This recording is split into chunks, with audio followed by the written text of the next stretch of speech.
So, Namo Vishnu Padaya Krishna Pristaya Bhutale Shrimati Bhaktivedanta Swami Namane Namaste Saraswati Deve Gaurvani Pracharane Nirvishesha Srinivadi Pasachadi Shatarane Shri Krishna Chaitanya Prabhu Nityananda Shri Advaita Gadadhar Shri Vasudeva Gaur Bhaktivinoda Hare Krishna, Krishna Krishna, Hare Hare, Hare Rama, Rama Rama, Hare Hare. So, I'm calling this presentation The Sky of the Heart. I was inspired by a class that Pushkar gave the other day. I believe it was on Wednesday. Yeah, it was on Wednesday morning. And he mentioned this about the sky of the heart. And then the Dugdaproof, he gave a very nice class that evening, Bhagavad Gita class, and it also very much fit in with this concept of the sky of the heart. So I wanted to do a presentation on this, and Pushkar Prabhu was not here. So the sky of the heart refers to, in one sense, because this analogy can be used in many different ways. But we can start with the sky of the heart refers to the desire of the Lord. So what is the desire of the Lord? It's to fulfill the desires of the living entity, to provide all of his necessities of life, which are referred to in the Veda as Trivargikam, which is Dharma, Artha, and Kama. Plus, in addition to this, give them the chance for liberation through the Vedic sounds, which is the Purushartha, or the fourth goal, is moksha. Just the three together, which all conditioned souls, at least any civilized human being is interested, Dharma, acting at least morally, under direction, and then Artha, getting money for what? For Kama. That's Trivargika. But in addition to that, there's moksha. So one is the necessities of the Lord gives to the living entities, and the third is encouraging them to get out of the miseries of this material world. So that is the heart, or the desire of the Lord, and it's compared to Akash, the sky, which is the medium of sound. So this whole presentation is going to be to try and understand what this analogy means and how much depth is in that concept. So the Lord, he fulfills this purpose, both to maintain the living entities and give them a chance for liberation through the Purusha avatars. And he does this by creating the Hiranyagarbha. Hiranyagarbha, of course, is a name for Lord Vishnu, but it's also another name for Lord Brahma. I hear some sound. I'm going to go ahead and mute everybody.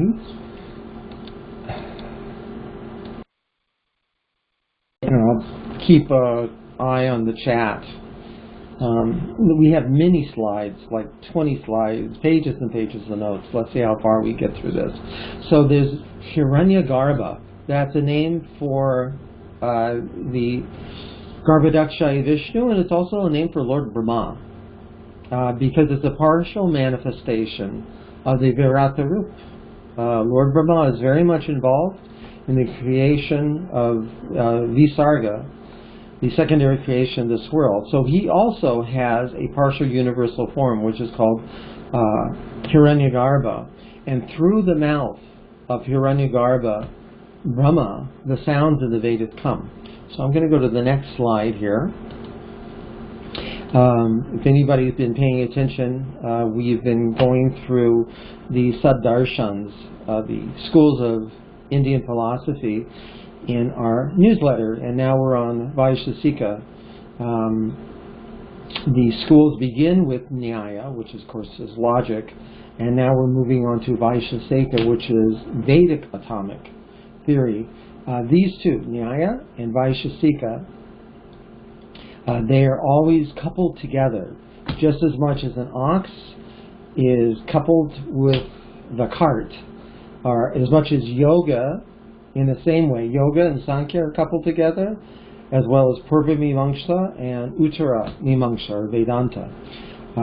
So just as you can utilize an ox separate from a cart, but they're better together, much more utility. Similarly, Nyaya and Vaisheshika, they can be studied independently, but they're similar to each other and they complement each other. Now there's a reason I'm mentioning all this, again in relationship to the sky of the heart, this understanding of the sky. So both of these, Vaisheshika and Nyaya, they have a foundation of what is called padarthas. Padarthas means the elements of reality, of how to see the world.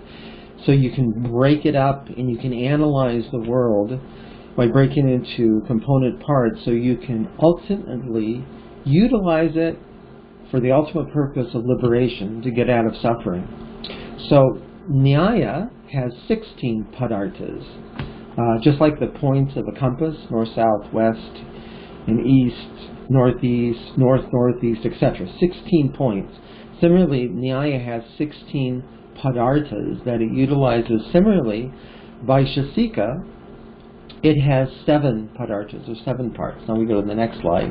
I can't cover all this, and also it's kind of heavy philosophy, but just bear with me with one more slide so I can try and explain where I'm going with this. So of these 7 padarthas, I'm only going to speak of the first one, and just briefly. The first one describes dravyas, 9 dravyas. Dravyas means substances. It could be like categories. It's like things you can get your hand on, you can understand. Usually they refer to gross elements, but these include both gross, starting with gross elements, and then they turn into more subtle elements, because you can only perceive the subtle elements by utilizing the gross senses and the gross things of this world, but they still can be perceived. They exist, and they can be proven. So in Vaisheshika, or atomic theory, there are 4 of these dravya, 4 elements that are made up of atoms, and that's earth, water, fire, and air. Altogether, the 9 of them are earth, water, fire, air, space, or ether, time, direction, the soul, and mind. By the soul, they're referring to basically consciousness, chitta, or the consciousness streamed through matter. So in Vedic atomic theory, Vaisheshika, there's a concept of paramanu, which was introduced in Sankhya by Kapila in the last canto. So our paramanu is the smallest indivisible material element. It's not the same as in modern atomic theories, which has an atom broken up into many parts. You know, there's the nucleus, there's protons, neutrons, electrons, etc. Every other year they're coming up with new parts of the atom. But param anu means it's an indivisible part. And earth, water, and fire, and air, those 4 elements, they're made up of these atoms. These 4 substances are not eternal because they can be disintegrated, whereas the atom is considered eternal because it cannot be disintegrated. It can't be broken up into parts. It's the smallest part that there is. So the other dravyas, which are space, in other words, ether, time, direction, the soul, and the mind, they are considered eternal because they cannot be broken up into parts or pieces. And you cannot perceive these things directly by the senses. They can only be inferred. So our perception of them is by nature flawed. And that flaw is called an upadi, or a designation. We're familiar with this term. So just like time, in fact, is limitless. You can't catch it, you can't put it under a microscope, but you know that it's there, and you can assign an upadi, or a mental construct, in order to perceive it. Just like we have these concepts of present, or now, today, tomorrow, past, present, future, older, younger, etc. These are all upadis that are assigned to time. Similarly, the sky, space is unlimited, but it can be given an upadi. Although it's all-pervading, or in other words, all-pervading and indivisible, space can be perceived as limited, just like if you talk about a jar. Inside of the jar, inside of the walls of the jar, there's a space that's assigned to that jar. So in Sanskrit, that's called gatakash. Gatakash, or the space within a limited area, within a pot. That's what it means. The same way with, as I mentioned, that not only is there time, there's space, there's also direction, the soul, and the mind. Similarly, these are subtle elements that are considered eternal because they can't be broken into pieces. So just like the same way with directions, it's unlimited, it's everywhere, but still we talk about north, south, east, and west, up and down relative to us. Similarly with the soul, or consciousness expressed through matter, and the mind, which is the seat of desire. So this concept of the sky, and with the seat of the mind and the consciousness, this is what is the concept of the sky of the heart. So I know that was kind of heavy philosophy, maybe a little bit hard to express and grasp, but let's go on. This is the third slide. So as I said, I was inspired by a class that Vidagdha Prabhu gave, the last Bhagavad Gita class on Wednesday, and it was this very verse that you see before you, if you're looking at the slide, that's 10:20. Maybe not such a famous verse, but I'm sure we're familiar with this. So you see, I've highlighted some of the words. So this is in chapter 10, which is Vibhuti Yoga, or the opulences of the Absolute. This is the first verse of the series of verses about Krishna's opulences, his Vibhuti. So it's the first Vibhuti verse, and there's an amazing commentary that Vishwanath Chakravarti Thakur gave about this verse. So the verse is Aham Atma Gudakesha. So Krishna is telling Arjuna that I am that soul that is within all beings, within all souls. So this is a particular type of soul, Atma.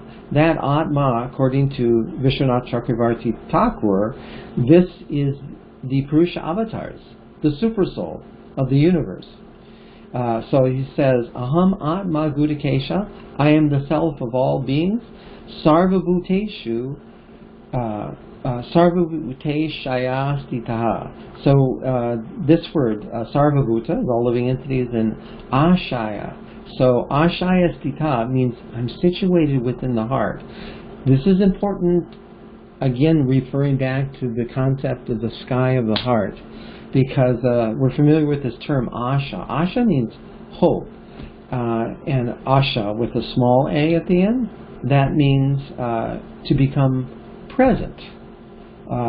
So Ashaya means when you have hope, and then when it says Ashaya with a small a, it means the Lord's desire, the desire coming from his heart. The translation to this is, I am the super soul, Arjuna, seated in the hearts of all living entities. I am the beginning, the middle, and the end of all beings.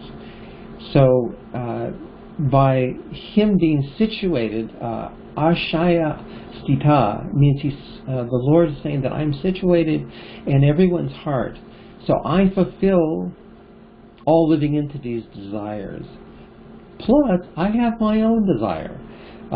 Therefore, the Purusha avatars, Atma, as spoken of in this verse, they appear always with the material creation, both in the beginning, the middle, and the end. In other words, creation, maintenance, and destruction. So let's go to the next slide. So, again, this concept of the sky of the heart. This is first mentioned in the 3rd canto, chapter 5, which is the creation of the universal form. And I would like to quote from text 6. Text 6 goes like this. He, Garbhodakshaya Vishnu, he lies down on his own heart, spread in the form of the sky.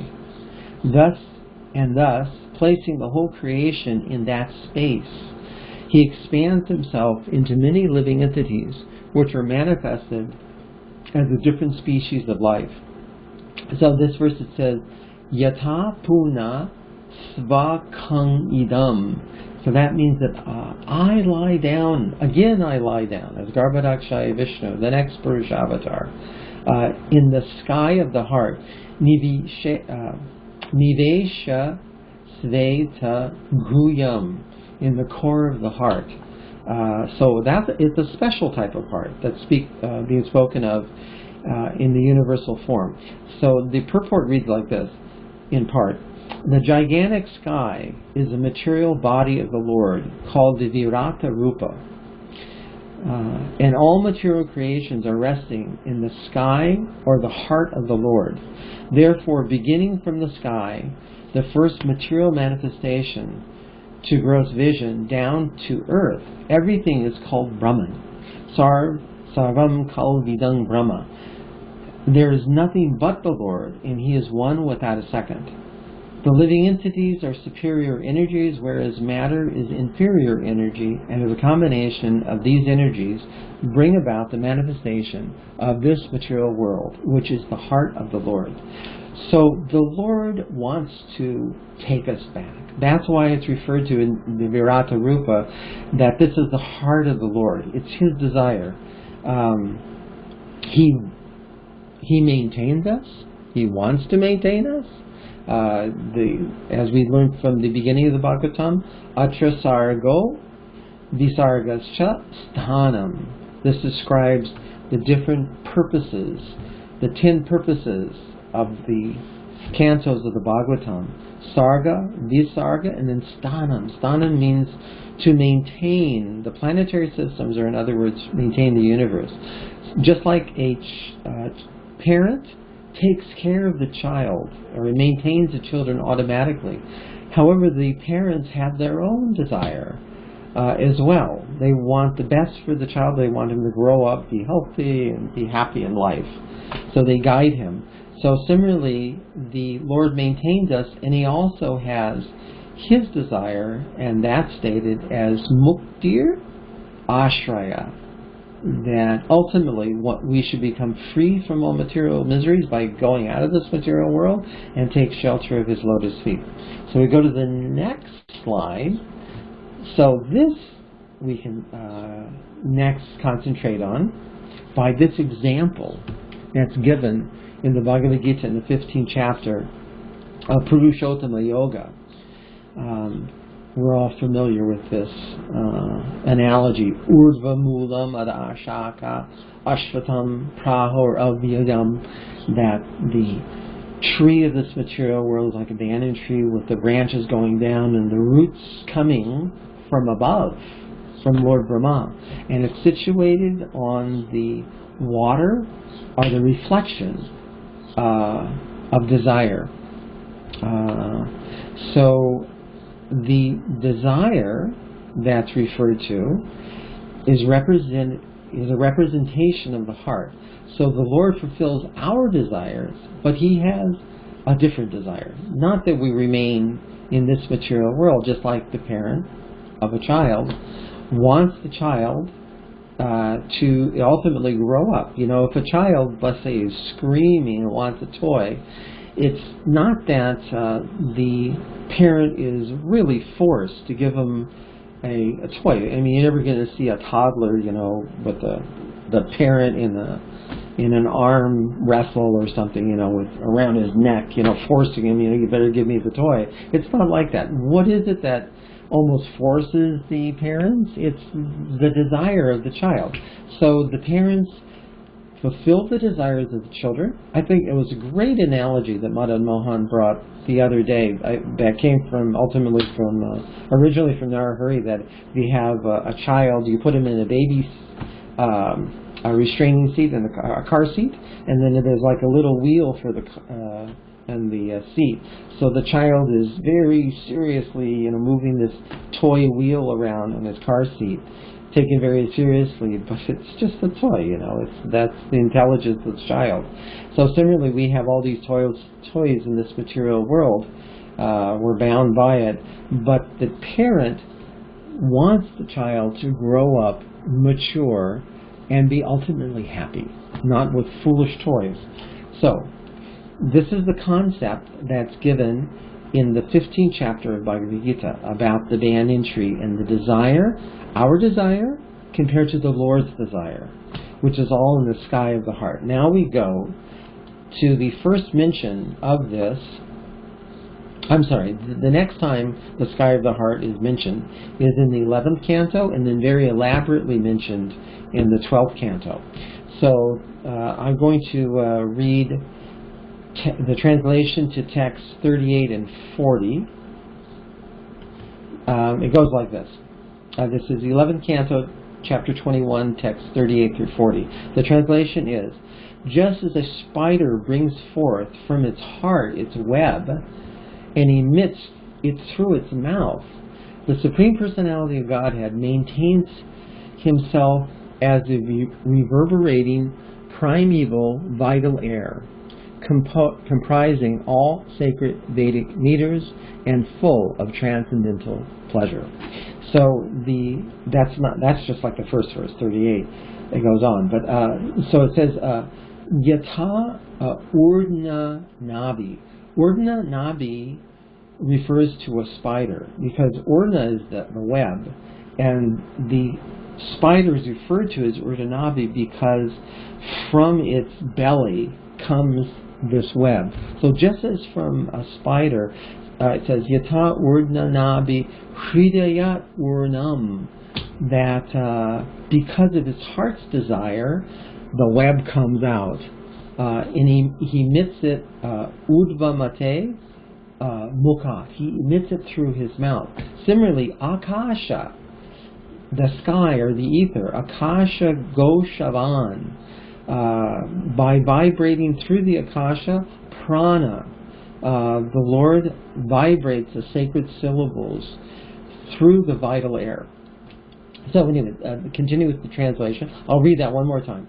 Just as a spider brings forth from its heart its web and emits it through its mouth, the Supreme Personality of Godhead manifests himself as the reverberating primeval vital air, comprising all sacred Vedic meters and full of transcendental pleasure. So before we go on to the continuation of these verses, I'm pulling this up. This is the Devanagari alphabet, which will help us understand the rest of the translation. Thus the Lord, from the ethereal sky of his heart, creates the great and limitless Vedic sound by the agency of his mind, which conceives of variegated sounds such as the sparshas. So we know sparsha means touch. So if you're looking at this chart here, consonants cannot be pronounced without the touch of the vowels, which are called svaras. So the translation goes on that the Vedic sound branches out. The Vedic sound branches out into thousands of directions, adorned with the different letters expanding from the syllable Om, the consonants, vowels, sibilants, and semivowels. The Veda is then elaborated by many verbal varieties expressed in different meters, each having 4 more syllables than the previous one. Ultimately, the Lord again withdraws his manifestation of Vedic sounds within himself. Again, the analogy of a spider withdrawing the web. So, just very quickly, I'm sure we're all familiar with this, but just again to elaborate what's being spoken about in the verse, that in Sanskrit there's the svaras, the vowels, and then there's the sparshas, or the consonants, which have to have the help of the svaras, the vowels, to be pronounced. And there are different vargas, or classifications, starting with ka, cha, ta, pa. And these are known as the gutturals, palatals, cerebrals, dentals, and the labials. So according to where the sound is vibrated by the vital air through the throat, it produces a particular sound. So, and we know that each one of these sounds, pa, ta, tra, and ka, that they all have a meaning as far as pavarga, or the creation of the material world. And then the last, the liberation, is called apavarga. So each of these, the guttural that starts in the bottom, ka, the palatal, which touches the palate, cha, and then the cerebral, which uses the tongue all the way at the top of the palate, ta, and then the dental just touches the rim of the teeth, ta, and then just the lips, pa. They are all followed by 4 other, either simple or aspirated, either hard or soft, or in other words, voiced or unvoiced intonations. So just like the guttural ka, it's followed by aspirated ka, and ga, which is soft, it's followed by ga, which is aspirated, and then the nasal na, and all the rest is the same, cha, cha, ja, ja, na, etc. So this is what's being referred to in this verse, along with the sibilants, sha, sha, sa, etc. So all of these together, they come originally from the Omkara. And the Lord, He emits the Vedic sounds out of His mouth, just like a spider, in order to propagate Vedic knowledge, so that we can live happily in this world and ultimately get out. And how does He do this? He does it through the mouth of Hiranyagarbha Brahma. So we go to the next slide. Lord Brahma, He has 3 bodies, or 3 manifestations. We're all familiar with Chaturmukha Brahma, 4-faced Brahma, or the 4-voiced Brahma. But then there's also the Vairaja Brahma. This is explained in the 11th canto, chapter 3, text 12. In the purport, Srila Bhaktisiddhanta is quoted that the Viraja Brahma is the totality of the individual conditioned souls that originally take birth from Brahma, and then they're amalgamated back into him at the time of annihilation. So the stem of a lotus, at the beginning of creation, when Lord Brahma, he sees all darkness all around, and then he climbs down from the lotus to try and see what his origin is, and he climbs down the stem. So that stem, it starts to glow, purple bluish, pulsating with the purva samskaras of the living entities that cannot wait to get out again for activities after sleeping for a long, long time in the Hiranyagarbha manifestation, or here, I'm sorry, not the Hiranyagarbha, the Vairaja body of Lord Brahma. So within that stem are the living entities with their previous karmas, inclinations, and the ingredients for the planetary system. So after Lord Brahma becomes enlightened for creation, he takes the ingredients of that lotus stem, and that's how he creates the 7 planetary systems. And that's when the stem, it disappears, and the structure of the universe actually changes. The seat, his lotus, turns into Brahmaloka. So Chaturmukha Brahma, which we're familiar with, then Vairaja, the Brahma, the shelter of living entities, both in their manifested and unmanifested state, and the Hiranyagarbha Brahma. This is explained in the 5th canto, chapter 20, verse 44, that Lord Brahma has his own universal body as the soul of the universe. So this universe is his body, and he is the soul of the universe, just as much as we are a microcosm. We have this body, and we are the soul, the consciousness within. Similarly, we also have the Lord seated in our hearts as a super soul. So Garbhodakshaya Vishnu is a super soul of the universe, and that Hiranyagarbha Brahma is the source of the Veda. So in the 11th canto, getting back to 11th canto, chapter 12, verse 17, there's this famous verse that we're familiar with because we've had a wonderful seminar by Urmila Mataji that introduced this to us. She got it from Bhakti Vigyan Swami, and I've done my own interpretation of this several times. Wonderful verse 17, chapter 12, 11th canto. It goes like this: the Supreme Personality of Godhead said, answering Uddhava's question, for what is the best, what is the essence of the Vedic paths? And he says, my dear Uddhava, the Supreme Lord gives life to every living being and is situated in the heart, along with the life air, prana, and the primal sound vibration, nada, which is Om. So we just had the example about the spider, whose Urdhna Nadi, which refers to the spider being able to produce the web from within itself. It spits it out through its mouth. It comes from its mouth. So similarly, we have prana, we have life air. That's like our web. And what do we do with the web? The Urdhna Nadi, the spider, he utilizes the prana to produce the pranava, or the utterance, omkara, the pranava omkara. So he's situated, the Lord is situated in the heart with the life air prana and the primal sound vibration nada, or om.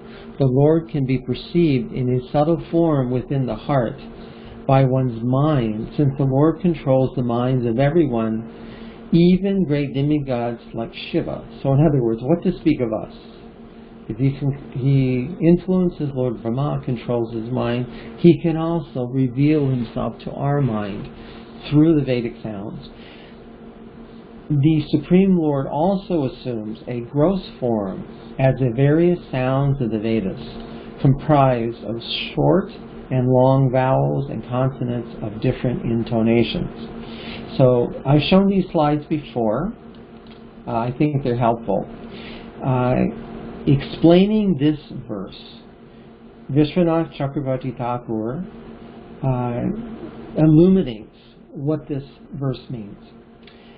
It's described that in the creation of this material world, the first prana, or the first life force, is impregnated with nada. Nada again means transcendental sound, and it enters the Muladhara chakra of Lord Brahma. So the highest sound, which is referred to as Paravak, we all remember this, the highest level of sound, the most pure spiritual sound, it enters the lowest chakra, the Muladhara chakra of Lord Brahma. And in that state, that is called Turiya. He's in the deepest type of meditation, on the highest level of consciousness. So that's when he receives the Paravak, the Omkara. And then the next slide is that Omkara, or Paravak, having entered the Muladhara chakra, it rises gradually to the Manipura chakra, which is the heart. And this is the realm of Pashanti Vak. Pashanti Vak is the realm of the intelligence, when you can see an idea, you could say. And that's when Lord Brahma is in the state of Susupti, or in his Karana Deha body. Then the next slide is from the Manipura chakra, the heart chakra, goes up to Lord Brahma's throat chakra, which is the Vishuddha chakra, and that's perceived as Madhyama Vak, or the middle sound. It's the sound of the subtle mind. That's in the state of swapna, of sleep. We talked about this somewhat in a previous presentation, and that's called the Shukshma Deha of Lord Brahma. And then this slide. Then it comes through his mouth as Vaikari Vak. Vaikari Vak is audible, perceptible sound. This is the gross body of Lord Brahma, Chaturmukha Brahma, and this is his Stula Deha. And this is when he's in the state of Jagrata, or the awakened state. And from there, the words of the Vedas come. And from those words of the Vedas, the original sounds, beginning with Omkara and then expanding into all the Vedic sounds, he creates all of the objects of the material world, the seven planetary systems, and the living entities inhabit the various species of life and begin their karma. So he's sitting on the lotus, and the words of the Vedas, they come from his mouth. He meditates on those words, and then the forms actually appear. So this process is very elaborately described, which Vishwanath Chakravarti Thakur, he gives a summary, but it's elaborately described in the 12th canto of the Srimad Bhagavatam, in the 6th chapter, starting with verse 37. I think we're moving along well. It's only, we still have 20 minutes.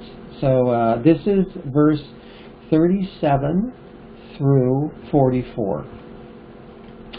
So the translation to 12:6:37 is Shukadeva Goswami said, O Brahmana, he was asked how the Vedas came about after the death of the demise of Parikshit Maharaj when he went back to Godhead. And the questions of the sages was, O Sutta Goswami, please tell us how the Vedas came about, how the Srimad Bhagavatam appeared. So Sutta Goswami said, O Brahmana, first the subtle vibration of transcendental sound appeared from the sky of the hearts of the most elevated Lord Brahma, whose mind was perfectly fixed in spiritual realization. One can perceive this subtle vibration when one stops all external hearing. The Sanskrit to this verse is Hrid Aksharad Bahun Navo. So Nadi, Navo. That refers to transcendental sound. So it says Hridi Akshashat. So the Aksha refers to the sky. So the sky within the heart, you could say, or the sky of the heart. Abut, it arose, Navi, the transcendental sound. And then it says Viti Rodhat Vibhavyate, which means Viti Rodhat means when you stop all the exterior, the gross sounds of coming into the ears, then you're able to hear the subtle vibration, Vibhavyate, it's perceived within the heart.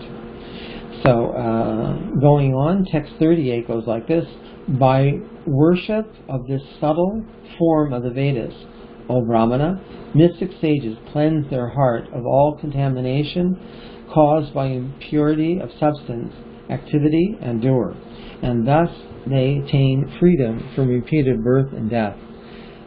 39. From that transcendental subtle vibration arose Omkara, composed of 3 sounds. The Omkara has unseen potencies and manifests automatically within a purified heart. It is the representation of the Absolute Truth in all 3 phases: the Supreme Personality of Godhead, the Supreme Soul, and the Supreme Impersonal Truth. So doesn't that sound familiar? Varanti tattva vidas tattvang yajnanam advayam brahmeti paramatmeti and bhagavan iti shabdyate. That's how we started the Bhagavatam, and here's confirmation. from the concentration on the original sound, Omkara, all three phases of the absolute truth can be perceived and are represented there. And then text 40 and 41 is this Omkara, ultimately non-material and imperceivable, is heard by the super soul without his possessing material ears or any other material senses. The entire expanse of Vedic sounds is elaborated from Omkara, which appears from the soul within the sky of the heart. It is the direct designation of the self-originating absolute truth, the Supersoul, and is the secret essence and eternal seed of the Vedic hymns. So in this verse, the Sanskrit is Sukta Sotre. So Sukta, or Sukti, we know that means sleeping, when you're asleep. And Shotre is the ears, or hearing. So when we're asleep, we can't hear. So then it can be asked, well, if you got a sleeping man, then how do you wake him up if the sense of hearing isn't there? So who hears if the man doesn't hear because he's asleep?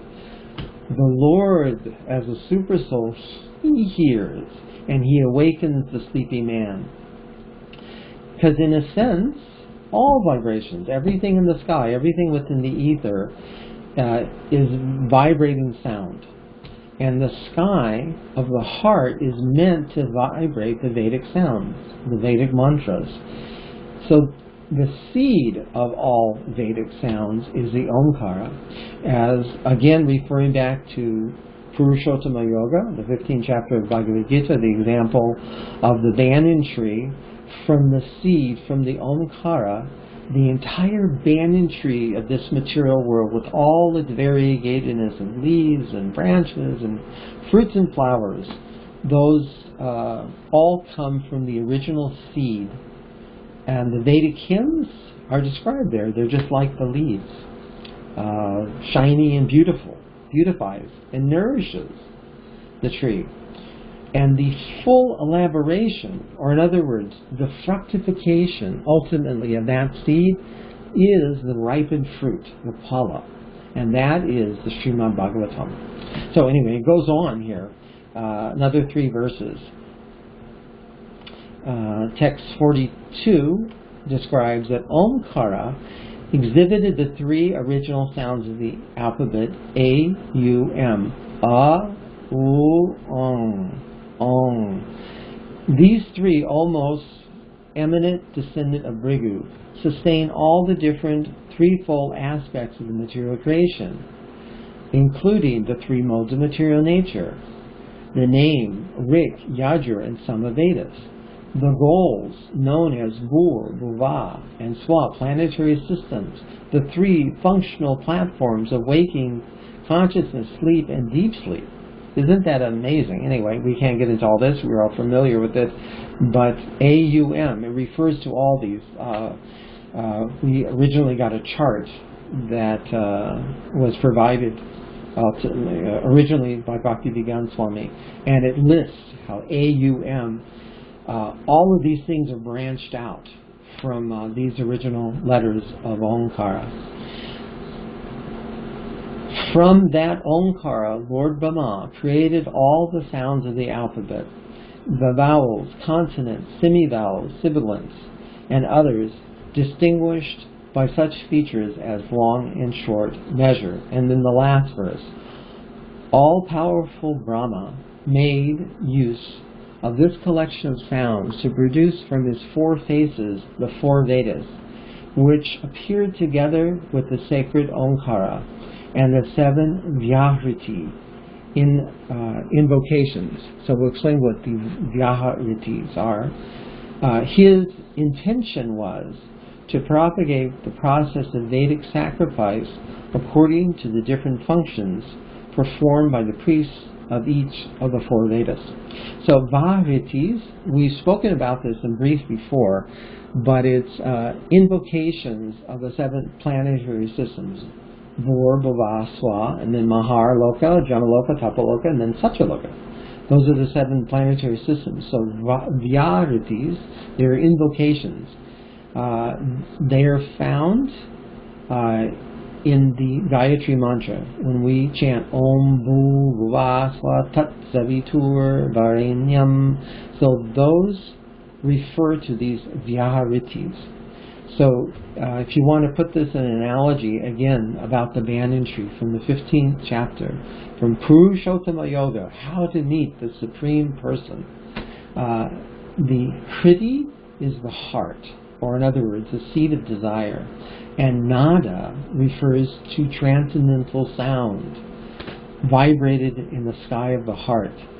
The Omkara is the seed, the bija. And the Vyahritis, the planetary systems, they are just like the branches. The conditioned soul is going from one branch to another, trying to enjoy the taste of the different fruits on the tree, some bitter and some sweet. The Vedic hymns are the leaves, which are very attractive, shiny leaves, and they help to nourish and maintain the tree. And then the Upanishads, and especially the Vedanta, the culmination, the Uttara Mimamsa, those are the flowers. And the Phala, the ultimate ripened fruit, the sweetest fruit, is the Srimad Bhagavatam, which is the essence of all Vedic literature. So the seed is the Omkara, and the ultimate ripened fruit is the Srimad Bhagavatam. And then in closing, in a purport to, where was it? I didn't put the reference. Anyway, I think it's in the 5th canto. Bhaktivinoda Thakur is quoted from his song, Udila Arana Kirtan, Jivara Kalana Sadanakam, Jagataya Surya Madhuranam, and Avidya Timira Tapana Rupe, Hrid Gagane Viraje. The holy name of Lord Krishna descends into the darkness of this material world, avidya timira tapana rupe, just to benefit the conditioned souls. The holy name of the Lord is just like the sun that arises in the clear sky of the heart of the devotees. So, Hrid Gagane Viraje. Such a brilliant knowledge cannot be understood by those who are trying, in the name of either piety or atheism, to exploit the material creation of the Lord. One must become a pure devotee of Lord Krishna, and then his knowledge will illuminate everything in all directions. Kasmin nu bhagavo vigate sarvam idang vigate bhavati iti, which is from the Mundaka Upanishad. So, in conclusion, our heart has to be like the clear sky, so that the vibration of the Hare Krishna mantra can change our heart, change our desire, and then the Lord can wake us up to transcendental consciousness, and ultimately we can take shelter of the lotus feet. So that's it. Oh, did I move? Yeah, that's the last slide. Okay. So anyway, that's it. I'm going to unmute and ask if anyone has any questions, comments, please. I'm not good at questions. I'm really not. I'm a very slow thinker. If you ask me a question, it's going to take me 2 days to figure out the answer. So if anyone has any comments, that would be better. Well, that's not fair. Yeah, really, I don't think so. No, but it's true. So, I really think slow, so I can't answer questions. We got Chaturmukh Brahma, then we got Viraja Brahma, then we got Hiranyagarbha Brahma. Yeah. Do we have any images of them? Images of them? Yeah. Are they all Chaturmukh? Well, I don't know. You have to ask artists to create an image. The stem of the lotus that's what I understood. That was the place of Lord Brahma, of the living entities, and that's part of his Hiranyagarbha. But anyway, the Hiranyagarbha is not the total universal form, but it's the Visarga universal form. Because Hiranya is gold and Garbha is womb, so it's like the golden egg inside the golden egg. which is a reflection of the Vaikuntha planets. So we have our perverted reflection of the Vaikuntha planets, which is the Brahmanda, and that's called Hiranyagarbha on the inside. So it's Hiranyagarbha Brahma. He manifests himself in a partial universal form, which is part of his body. Like we have a body, he has a body, and that's the universe. That's the best I can do with that. Maybe an artist can figure out how to illustrate that. Yeah, some things don't translate very well visually, but golden egg is what Hiranyagarbha means. Thank you, Vidagya. You inspired me for a lot of this. The class you gave the other day with the purports by Vishwanath Chakravarti Thakur were really, really nice. I was amazed at that verse 20 from chapter 10. How important that verse is. You wouldn't notice it until you study it. And yeah, well, by your grace, I had to take a close look at it to try to prepare a class, and by the commentaries, I understood that this is the perfect way for Krishna to start the vibhutis, because the three Purusha avatars are where they all come from. Right, that's the Atma. Yeah, Mahavishnu, Garbhodakshay Vishnu, and Kshirodakshay Vishnu.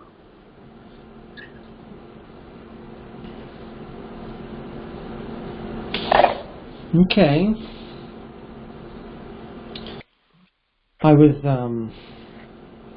I might give the Sunday feast lecture when I go over to Honolulu in 2 weeks. I was thinking I was going to try to incorporate some of this stuff. So I wanted to kind of test it out and see if it works. But for new people, you're going to do this to new people? Yeah, because I did I was thinking of this because I did a series of seminars, 3 parts so far, on transcendental sound, which was from that original lecture we heard from Urmila that came from Bhaktivedanta Swami. So this would be a continuation of that. I wouldn't use everything, but some things. Yeah, a lot of what you do is a little esoteric, and it's hard to, I'm glad you have the slides and everything, but it's a little heady for new people. It's a little, it's going to be hard for them to follow it unless you simplify it in some way. Okay, I appreciate the feedback.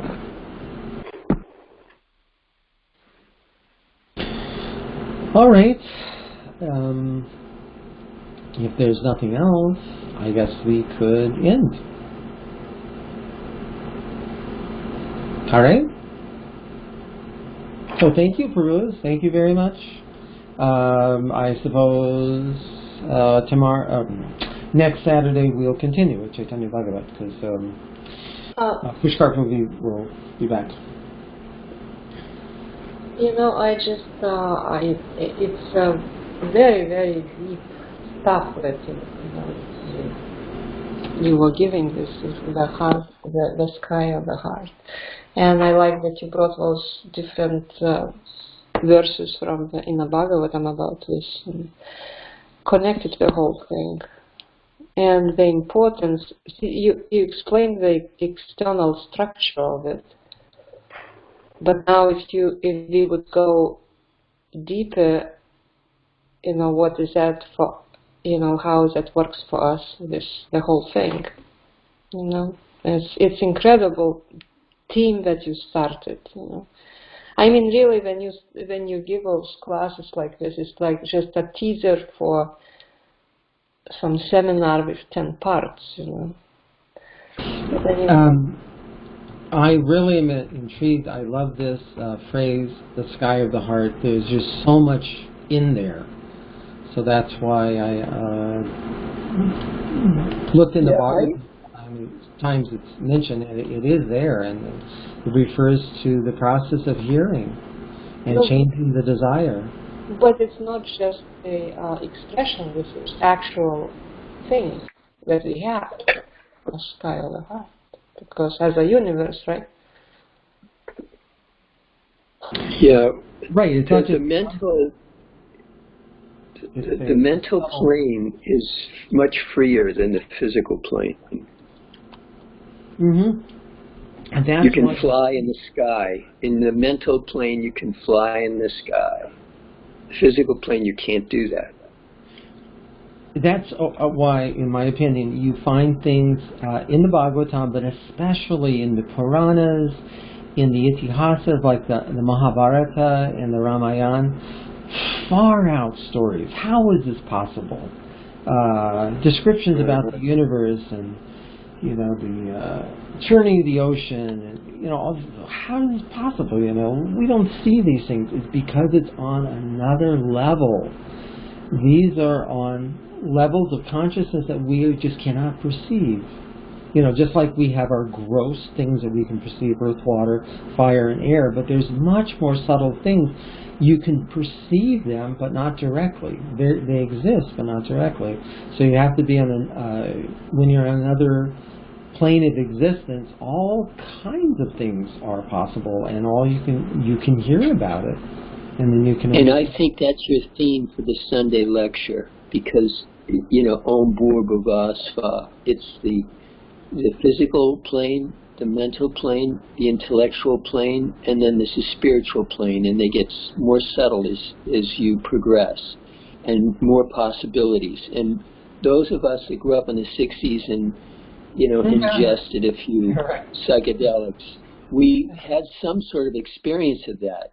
It kind of forces our experience is not restricted to the physical plane, and neither is reality. Yeah, that's a good point. Just got to make sure that people don't get the idea of, let's take some drugs then. Yeah, well, you can do an asterisk and go, well, it's a little dangerous. I like Satsvarupa Maharaj's. I think this might be in the Lilamrita, but he said that in the 60s, people were so desperate to find reality, truth, God, that they were willing to take risks, because it's definitely a risk to take these things. It can alter you permanently, mentally, it can alter you. So, what do they call it? Mind-altering drugs. So it's not recommended. Don't try this at home.